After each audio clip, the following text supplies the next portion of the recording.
मारी दया कमल सो प्रगट्यो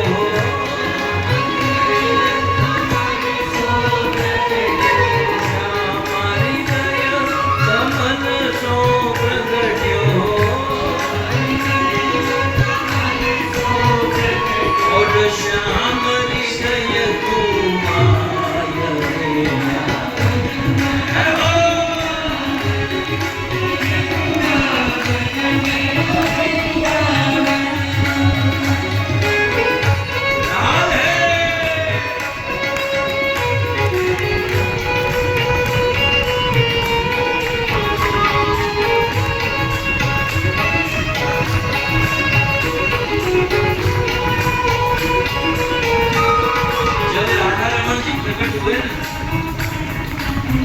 राधा रमन जी प्रकट हुए तो गोपाल भट्ट गोस्वामी ने बहुत बड़ा उत्सव किया,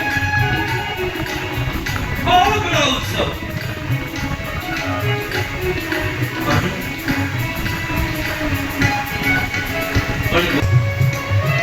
और कहा कि 1 महीने के बाद वापस लौटा दूंगा।